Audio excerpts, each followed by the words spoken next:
सामने किसी काम को अधूरा छोड़ के चला जाए तो उनके बच्चों की जिम्मेदारी बनती है नहीं बनती है कि उनके हुए काम को पूरा करें। मुझे दोनों हाथ उठा के बताओ कि इस काम को पूरा करने में मेरी मदद करोगे नहीं करोगे? तो आओ फिर मेरी बातों पर गौर करो। मैं आपको विश्वास दिलाता हूं किसान भाइयों, अगर आपने मेरे हाथों को मजबूत किया और भाई गाइड को जो ताकत देने में काम करी, जो मील पहचानी देगी उस मील पे ताला लगा दिया जाएगा जब तक आपसे पैसे नहीं मिलेंगे। और आप जानते हैं मेरे यहाँ भिलाई मिल के लोग देरी कर रहे थे। मैंने परसों तक मीटिंग हुई तो जिलाधिकारी ने कहा कि भिलाई मिल वालों को उठा के समझा देना, मुझे उनसे कुछ नहीं चाहिए, लेकिन अगर किसानों को पैसे नहीं मिलेंगे तो मील नहीं चलेगी। इस मील पे ताला लगाने का काम यहाँ का मौजूदा सांसद करेगा। इस बात को आप ध्यान रखना। इसलिए मैं आपसे कह रहा हूँ, मेरे मन में तो बहुत सपने हैं और सपने ये सुनो कि कुटीर उद्योग लगने चाहिए और ग्रामीण क्षेत्रों में महिलाओं को रोजगार मिलना चाहिए। मैं तो बहुत बचपन से देख रहा हूँ, मेरी माँ पशुओं पालती है और पशुओं का दूध बेच बेच के अपने बच्चों को पालने का काम करती है। पूरी जिंदगी उनकी इसी में बीत जाती है, या वो कोयलों पे काम करती है, या वो भट्टों पे काम करती है, या फैक्ट्रियों में जाकर सर पे ईंटें उठाती है। आज तक भी देश में महिलाओं को सम्मान की जिंदगी दिलाने का काम सरकार ने नहीं किया। आप किसी क्षेत्र का मामला उठा के देख लो, बहन बेटियों को जिस तरह का जुल्म हो रहा है, कानून व्यवस्था के बैठे लोग उस तरह से बहन बेटियों के सम्मान की सुरक्षा नहीं कर पा रहे हैं। इसलिए मैं तो चाहता हूं कुटीर उद्योग लगे ब्लॉक स्तर पर और महिलाओं को घर पे रोजगार मिलने का काम हो, सम्मान की जिंदगी मिले और 15-20 हजार रुपए का रोजगार मिले। और जो पढ़े लिखे नौजवान हैं उनको अगर सरकार नौकरी नहीं दे सकती तो जब तक वो बेरोजगार है बेरोजगारी भत्ता दिलाने का काम करे और साथ साथ इंडस्ट्री एरिया लग के उद्योग धंधे लग के हजारों नौजवानों को जिलों में नौकरी मिलने का काम हो। जिन माँ बाप ने अपना पेट काट के जो है उनको पढ़ाने का काम किया, इस उम्मीद से कल मेरी लाठी बनेगा उन माँ बाप को भी कुछ सुकून मिले। मैं तो गरीब परिवार से आता हूं और हमारे नेता बैठे हैं, मैं कहूंगा कि वो गौर करें। ये आपकी जिंदगी का मामला है, बता रहा मैं झूठ तो नहीं बोल रहा हूं। आज गरीबी का आनंद यह है कि बेटा पिता के सामने हाथ फैलाकर कहता है कि मुझे सामान चाहिए और बाप चाहता है कि अपना दिल निकाल कर दे दे अपने बच्चे के लिए, लेकिन जेब में पैसे नहीं होते तो आंख में आंसू लेकर चला जाता है, नहीं चला जाता? बताओ, मैं झूठ तो नहीं कह रहा हूं। ये सच है या नहीं है बताओ? तो इस देश में जो अमीरी और गरीबी की खाई खड़ी कर दी है, इस खाई को पारने के लिए लोकतांत्रिक व्यवस्था में इन निकम्मी सरकारों को हटा के काम करने वाले लोगों को आपको बिठाना पड़ेगा। और जिस दिन काम करने वाले लोग आ गए, मैं लिख के देता हूं कि किसी गरीब का हाथ फैलेगा नहीं, वो गरीब का इतना सक्षम होगा कि वो किसी दूसरे की मदद कर सके। जो पॉलिसी हमारी मैंने पार्लियामेंट में उठाई, आपने सुना नहीं होगा और मैं आपको कहता हूं, बताना किसने पॉलिसी दी है क्या कि एजुकेशन पॉलिसी ऐसी होनी चाहिए कि चाहे प्राइम मिनिस्टर का बेटा हो या राष्ट्रपति का या मुख्यमंत्री का या केंद्रीय मंत्री का या स्टेट मिनिस्टरों का या डीएम का, एसएसपी का, सीओ का, दरोगा जी का या गांव के सरपंच का, जिला पंचायत का या आम मजदूर किसान का बेटा, सबकी पढ़ाई सरकारी स्कूल में होनी चाहिए। उनको बताओ क्यों होनी चाहिए? सुनो, अमीर को पढ़ा लेंगे प्राइवेट में, गरीब कहां पढ़ाएगा? कहां पढ़ाएगा? सरकारी में। और सरकारी में मास्टर कहां है? और पढ़ाई कराओगे सरकारी में, आप बताओ। और अगर सरकारी में पढ़ाई लानी है तो फिर जिलाधिकारी के बेटे को पढ़ाओ, एसएसपी के बेटे को पढ़ाओ, मंत्री के बेटे को पढ़ाओ, विधायक के बेटे को पढ़ाओ, क्योंकि कानून को बनाते हैं, कानून को वो लागू कराते हैं। जब उनके बच्चों को अच्छी पढ़ाई मिलने की बारी आएगी तो गरीब किसान मजदूर के बच्चे को भी अच्छी पढ़ाई मिलेगी। और जो जेब कटाई होती है इस नाम पर प्राइवेट स्कूलों में, वो जेब कटाई बंद हो जाएगी। मैंने कहा पार्लियामेंट में कि हेल्थ पॉलिसी ऐसी होनी चाहिए कि गरीब को भी बेहतर से बेहतर इलाज मिलेगा। कैसे? अमीर को प्राइवेट में चला जाएगा, गरीब तो आ जाएगा, बताओ कहां जाएगा? तो मैंने कहा कि सरकारी अस्पताल में सुविधा कब आएंगी, डॉक्टर तब मिलेगा, मशीनें कब होंगी, टेस्ट कब होंगे, दवाइयां तब मिलेंगी जब जिलाधिकारी का बेटा, उप जिलाधिकारी का बेटा, बीडीओ का बेटा, सीडीओ का बेटा, जब विधायक का बेटा, मंत्री का बेटा, और खुद बीमार होने पे ये सब लोग, उनके परिवार के लोग, और मुख्यमंत्री हो, उप मुख्यमंत्री हो, या मिनिस्टर हो, या प्रमुख सचिव हो, या डीजीपी हो, जितने भी अधिकारी कर्मचारी हैं, जितने नेता संवैधानिक पदों पर सरकारी मान्यता लेते हैं, गांव के सरपंच से लेके और राष्ट्र तक सबका इलाज सरकारी अस्पताल में होना चाहिए। जब एक बेड पे किसान लेता होगा और दूसरे बेड पे जिले के जिलाधिकारी लेते होंगे या एसएसपी लेते होंगे, बताओ अच्छा इलाज होगा नहीं होगा? बताओ होगा नहीं होगा? बताओ। और आज जो प्राइवेट में जाके जेब कटाई होती है, बंद होगी नहीं होगी? आपके जीवन में बदलाव होगा नहीं होगा? तो मैं तो कोशिश करता कि ऐसी पॉलिसियां बने। मैंने एक मांग उठाई थी 29 जुलाई को, आप ऑन रिकॉर्ड पढ़ लेना कि पार्लियामेंट में जाने के बाद हमने क्या प्रयास किए हैं। मैंने मांग उठाई थी कि न्यूनतम वेतन 700 रुपए होना चाहिए। 300-400 रुपए की मजदूरी में गरीब अपने बच्चों का पेट नहीं पाल सकता, महंगाई इतनी बढ़ गई है। तो सरकार को न्यूनतम मजदूरी जो है अभी 10-12 दिन पहले वो बढ़ाकर 783 रुपए करनी पड़ी और अक्टूबर के 1 माह से 1 तारीख से वो लागू हुई। ये किया हमने पार्लियामेंट में जाके। और साथ साथ ये जो हमारे पुलिस के भाई हैं उत्तर प्रदेश के, इनको 12 घंटे, 14 घंटे, 16 घंटे ड्यूटी करनी पड़ती है। मैंने इनके लिए भी मांग उठाई कि इनको 8 घंटे की जो है ड्यूटी होनी चाहिए और सप्ताह में 1 दिन इनको छुट्टी होनी चाहिए और बॉर्डर स्कीम से इनको जो है बाहर करना चाहिए। इनकी वेतन विषमता दूर होनी चाहिए। इनको भी, क्योंकि ये भी जनता की सेवा के लिए है, तो इनकी परेशानियों को भी सरकारों को सुनना चाहिए। मैंने होमगार्ड के भाइयों को वेतन बढ़ाने की मांग उठाई। मैंने आशा, आंगनबाड़ी, भोजन माता जो है, जिनको 2-4-6 हजार रुपए मिलते हैं, उनका वेतन 21,000 रुपए मिनिमम होना चाहिए। इस बात की मांग भी मैंने उठाई। और जो ग्राम में सेवक है, इनको ग्राम रोजगार सेवक कहते हैं। इनका एक पत्र भी मेरे पास आया है, जिनको ग्राम प्रहरी कहते हैं, चौकीदार कहते हैं। इनकी वेतन वृद्धि हो, इनको भी न्यूनतम 20,000 रुपए वेतन मिले, इसकी मांग भी मैंने पार्लियामेंट में उठाने का काम किया। पार्लियामेंट में तो मैं इस मांग को जोर शोर से उठाया, लेकिन असेंबली में कौन उठाएगा? मैं असेंबली का हिस्सा नहीं हूं। असेंबली में वो उठाएगा जिसको आप चुन के अपनी वोट से विधानसभा में भेजने का काम करोगे। मजदूरों के बच्चों को अच्छी पढ़ाई मिले, गरीबों के बच्चों को अच्छी पढ़ाई मिले, पढ़े लिखे नौजवानों को रोजगार मिले, कौन उठाएगा? जिसको आप चुन के भेजोगे। आपको तो मौका जल्दी आ गया है, वरना लोगों के पास तो 2027 में आएगा। मैं आपको कहना चाहता हूं, क्या मेरे काम में कमी है? दोनों हाथ उठा के बताओ, मेरे काम में कमी है? कोई ऐसी एक मांग बताओ जिसपे आपके लिए लड़ता नहीं। क्या कभी आपके लिए जेल की परवाह करी? क्या लाठी की परवाह करी? और तो गोली भी खानी पड़ी, क्या गोलियों से डरा? तो जब मैं पीछे लड़ रहा हूं, तो महापुरुषों के सपने को पूरा करने के लिए आप लोग क्यों पीछे हटना चाहते हैं? बताओ, मदद करोगे नहीं करोगे? मैं विश्वास दिलाता हूं किसान भाइयों को कि किसान किसी के दफ्तर में कागज लेके नहीं खड़ा होगा अगर उसने मुझे ताकत देने का काम किया, भाई जायज को ताकत देने का काम किया, वोट की ताकत से मजबूत करने का काम किया। मैं आपको विश्वास दिलाता हूं, हम संघर्ष करेंगे, इतना संघर्ष करेंगे कि हर गांव तक, गली गली तक जाएंगे। हमने तैयारी करनी है। ये इम्तिहान है मीरापुर के लोगों, इस इम्तिहान को अपना इम्तिहान बना लो। ये जो मेरा इम्तिहान है, जाहिर का इम्तिहान है, आजाद समाज पार्टी का इम्तिहान है, इसको अपना इम्तिहान बना के एक ताकत यहाँ से बना के दे दो।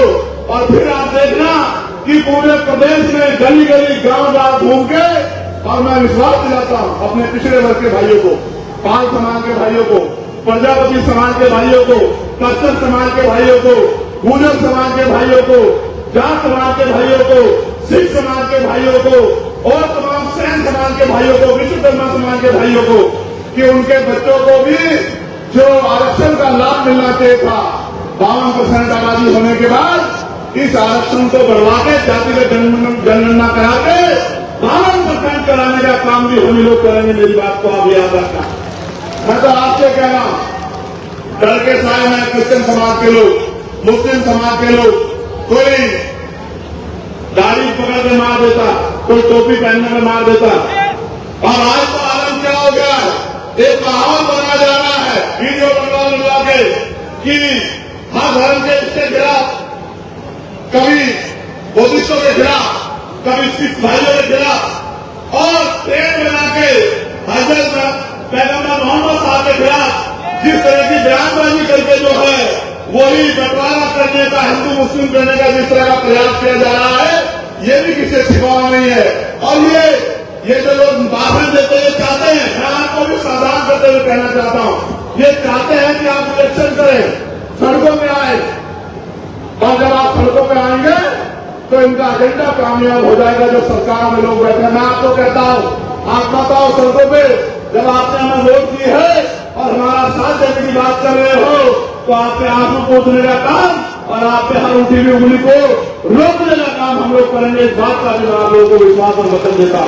लेकिन मैं आपसे कह रहा हूँ, इनकी कठपुतली मत बनो, इनकी बातों में मत आओ, ज्यादा लापरवाह मत बनो। आप समझदार लोग हैं, ये कोई बहुत ताकतवर लोग नहीं है जो इस तरह की भाषा का प्रयोग कर रहे हैं, और किसी धर्म के लोग इनको पसंद नहीं कर रहे, यहाँ तक कि हिंदू धर्म के लोग इनको पसंद नहीं करते, लेकिन ये अपने नेताओं के एजेंडों पर काम कर रहे हैं। हमें समझदारी दिखानी है, लापरवाही नहीं करनी। मैं आपको भी कहना चाहता हूँ, जाहिद भाई प्रत्याशी हैं और वो मेहनत कर रहे हैं, और मैं अपने साथियों को कहना चाहता हूँ, पुराने साथियों को जो मैं देख रहा हूँ कि आज जो है वॉलंटियर की ड्यूटी कर रहे हैं, मैं उन सबको कहना चाहता हूँ, हरियाणा में परिणाम हमारे फेवर में क्यों नहीं रहे, सुनना चाहते हो? करनी बात है, इसलिए मेरे फेवर में, क्योंकि वहां आप विरोधियों से नहीं लड़ रहे थे, आपस के मनमुटाव से लड़ रहे थे। मैं जानता हूं आपकी ताकत को। जब जब आपने एकजुट होकर काम किया है संगठन और पार्टी के लोगों ने, तो फिर कोई लक्ष्य नामुमकिन आपके लिए नहीं है। लेकिन जब जब आपने मिशन से भटककर किसी व्यक्तिगत स्वार्थ पे या अपने आप को किसी को नीचा दिखाने के लिए काम किया है, तो उसका नुकसान पार्टी संगठन को हुआ है। मैं आपकी ताकत से वाकिफ हूं। मैंने आपकी ताकत दिल्ली में देखी, जब मैं पहली बार जब मेरे ऊपर मुकदमे लगे और आपने दिल्ली लाने का काम किया। मैंने आपकी ताकत देना सिंह के आंदोलन में देखी, जब आपने मेरे कवायद पे पूरे देश में आंदोलन करने का काम किया। मैंने आपके यहाँ ताकत जब दिल्ली में सदगुरु गुरु रविदास जी महाराज गुरु भट्ट होते गया, तब मैंने आपकी ताकत दिल्ली में देखी कि आपने केंद्र की सरकार को और सुप्रीम कोर्ट को झुकाने का काम किया। मैंने आपकी ताकत 2 अप्रैल में देखी। मैंने किसान आंदोलन में मेरी एक आवाज पे जिस तरह से 13 महीने आपने साथ दिया, मैंने आपकी ताकत वहां देखी। और जब पहलवान बेटियों के अपमान किया गया, दिल्ली में जंतर मंतर का आंदोलन हुआ और आपने मेरी एक आवाज को खड़े होकर आके बाकी सरकारों को ऐलान करने का काम किया गया पहलवान बेटियों के साथ है। मैंने आपकी ताकत तब भी देखी। लेकिन मैं जानता हूं, क्योंकि आप सीधे लोग हैं, इस देश में 100 साल से जो पार्टियां काम कर रही है उनको भी एहसास नहीं है। उनके आगे कुछ अच्छे बुरे लोग हैं, लेकिन आप तो लक्ष्य को लेकर निकले हैं। आपका कोई अपना लक्ष्य नहीं है। आपका लक्ष्य हाथों में अंतिम जो व्यक्ति है उसको सम्मान और सुविधा और अधिकार दिलाने का लक्ष्य है। तो मैं आपसे कहूंगा, ये जिम्मेदारी मैं उन लोगों के भरोसे छोड़ता हूं जिन्होंने मेरे आय बगैर ही आटा जिला पंचायत मुझे यहाँ से जिता के भेजे थे। मैं उन मुजफ्फरनगर के साथियों के भरोसे आपकी जिम्मेदारी छोड़ता हूं कि ये मीरापुर विधानसभा ना जायज लड़ रहे हैं, न इनका परिवार लड़ रहा है। ये मीरापुर विधानसभा चंद्रशेखर आजाद लड़ रहा है और चंद्रशेखर आजाद को ताकत देनी है, कमजोर करना, ये आपको तय करना। आप जानते हो, अगर मेरी ताकत बढ़ेगी तो क्या कोई आप पे जुल्म कर देगा? बताओ, दोनों हाथ भागे मांगा कर देगा? कोई बहन बेटे की तरफ गलत में से दे देगा?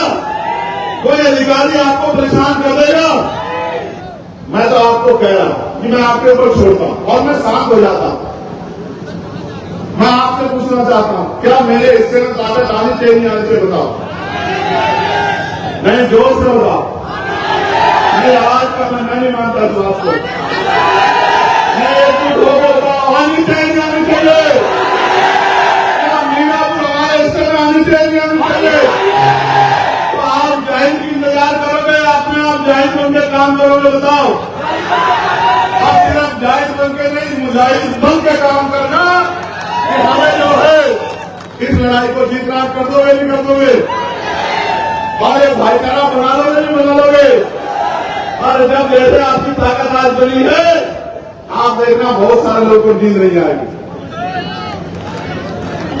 नींद नहीं आएगी और वो लग जाएंगे कि कोई झगड़ा हो जाए, कोई विवाद हो जाए, तो मैं आपको धैर्य रखने के लिए भी कहूंगा, समझदार दिखाने के लिए कहूंगा, 2 कदम पीछे हटने के लिए कहूंगा, लेकिन इसलिए कि लोगों का भला करना, इसलिए पीछे हटने कहूंगा। लेकिन ये आपसे कहूंगा कि अब आपके कंधों पर जिम्मेदारी है। कौन कहता है नौजवान कमजोर होता है? कौन कहता है? शहीद आजम सरदार प्रताप सिंह सराभा 19 साल के थे जब उन्होंने देश की आजादी के लिए बलिदान दिया था, अंग्रेजों के सामने झुकने नहीं टेके, शहादत स्वीकार की थी। शहीद आजम सरदार भगत सिंह 23 साल के थे जब उन्होंने हंसते हंसते फांसी का फंदा चुमा था। और शहीद आजम संत शहीद शिरोमणि उधम सिंह जी, जिन्होंने जनरल वॉरवार को लंदन में जाकर सबक सिखाने का काम किया था। कौन कहता नौजवान कमजोर होता है? नौजवान जो है निर्माण नहीं कर सकता। और आपका अपना सिपाही, आपका सबसे छोटा वर्कर चंद्रशेखर आजाद आज नौजवान जो है जितने बड़े लोग दांत खट्टे कर रखे, आप नहीं जानते होगा। बताओ पार्लियामेंट में आपके कार्यकर्ता से ज्यादा मजबूती से कोई आवाज उठाता है क्या आपकी? बताओ, लीडर होकर आवाज उठाता हूं, नहीं उठाता हूं? तो मैं फिर आपसे कह रहा हूं, एक बार साथ दिया तो आपकी एक ताकत बनी। अब उत्तर प्रदेश में लक्ष्य बना लो, और कुछ पार्टियां तो आपको हराने के लिए लड़ेंगी, याद रखना मेरी बात। वो भाजपा से नहीं लड़ेगी जिसका से चुनाव होगा, या सीधा सीधा चुनाव भाजपा से होगा। ये बात को मेरी याद रखना और हौसले बुलंद रखना, क्योंकि वो शाम दाम दंड भेद और मशीनरी पुलिस सबका प्रयोग करेंगे। डर तो नहीं जाओगे? पहले तो तुम मेरे बहादुर शेर हो, तुम डरने वाले लोग नहीं हो, मैं जानता हूं इस बात को। और ये तो तुमने हथौड़ी में भी करके दिखाया था कि मैं नहीं जानता इस बात को कि बड़े बड़े लोगों को भूत मिटाने का काम किया था। लेकिन मैं आपसे कह रहा, अगर ताकत नहीं बनाओगे तो सड़कों में नारे लगाते रह जाओगे, और ताकत बनाओगे तो फिर आपके क्षेत्रों में काम करा पाओगे। पॉलिसी बनाने में भी कानून असेंबली में बनेंगे, लखनऊ में, मीरापुर में नहीं बनेंगे। मीरापुर के लोग तो वोट की ताकत देके भेज सकते हैं। मैं एक और बात आपसे जानना चाहता, जब आप 100 रुपए का सामान खरीदते हैं, जब आप 100 रुपए का सामान खरीदते हैं तो सामान को चेक करते हो नहीं करते हो? करते हो नहीं करते हो? ये देखते हैं सामान पूरा है या नहीं है, ये देखते हो कि एक्सपायर तो नहीं हो गया सामान, देखते हो ना। और जिसको वोट देते हो 5 साल आपकी गले में भी दिखाई देता, फिर कुछ सोचते हो नहीं सोचते हो? कब तक ठगे जाते रहोगे? कब तक ठगे जाते रहोगे? जब 10 रुपए के 100 रुपए के सामान पर सोचते हो तो बाबा साहब अम्बेडकर के कुर्बानियों से मिली, 4 बच्चों की कुर्बानियों से मिली वोट को देने जाओगे तो इस बात सोच लोगे कि सोच लोगे? पक्का? तो बताओ फिर क्या होगा परिणाम? जोर से बताओ, और जोर से बताओ। चाहते हो नहीं चाहते हो जीते? दोनों हाथ उठाए बताओ, चाहते नहीं चाहते हो? तो ठीक है, फिर मैं धन्यवाद दूंगा मेरे छोटे भाई संजय रवि का, जो जिला पंचायत भी है वार्ड नंबर 45 से, और जिला सचिव है बसपा में थे, और 27 साल पार्टी की सेवा करते रहे, और 27 साल बाद, और आप जानते हैं खुशी से नहीं, मजबूर हो गए, क्योंकि अपने लोगों को मृत्यु नहीं दे सकते हैं, आरक्षण को खत्म होते नहीं देख सकते हैं, अपने बच्चों के हक अधिकार खत्म होते नहीं देख सकते हैं, इस देश की सरकारी संपत्ति को लूटते नहीं देख सकते हैं, इस देश की सरकारी नौकरियों को बर्बाद होते नहीं देख सकते हैं, निजीकरण के जरिए आपके अधिकारों को, आपके बच्चों के हिस्से को छीनते नहीं देख सकते हैं। इसलिए मैं, संजय और हमारे तमाम साथी सब लोगों ने संकल्प लिया है कि अब हम चाहे मिट जाएंगे लेकिन अपने लोगों के अधिकार को छीन के इनके कुंडली मार के किसी को करने नहीं देंगे। मैं धन्यवाद दूंगा ये नारनी के सभी साथियों का, आजाद समाज पार्टी के सभी साथियों का, हमारे मिशन सर्वेंट के सभी नेताओं का, और हमारे अनुशासन समिति का, हमारे लीगल सेल के साथियों का, और सबसे ज्यादा धन्यवाद दूंगा आपका। मेरे साथ ऐसे दोनों हाथ मारे खड़े हो जाओ, अपनी जगह पर खड़े हो जाओ।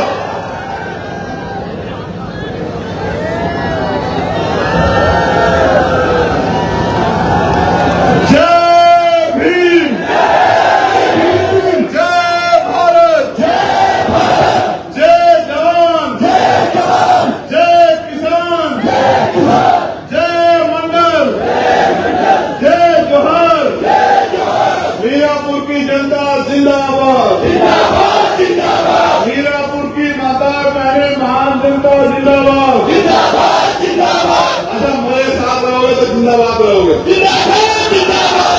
और अगर किसी और के चक्कर में पड़ोगे, सुनो एक कहावत है, आज मांगे तो मांगे तो वही मिलेगा जो मिलता है। बताओ बदलाव चाहते हैं नहीं चाहते हो? दोनों हाथ उठाकर बताओ बदलाव चाहते हैं नहीं चाहते हो? तो मेरे संदेश को गांव पहुंचा दो नहीं पहुंचा दोगे? अपने आप से वर्कर नेता बनकर काम कर लोगे नहीं कर लोगे? इस लड़ाई में मेरी मदद कर दोगे नहीं कर दोगे? पक्का? दोनों हाथ उठा के चलो फिर ठीक है। आप सबके बहुत बहुत बधाई और शुभकामनाएं। और आज के सफल कार्यक्रम के लिए जिला कमेटी का, मंडल प्रदेश कमेटी का, दोनों संगठनों की और हमारे सभी नेताओं का बहुत बहुत धन्यवाद। जय हिंद जय भारत।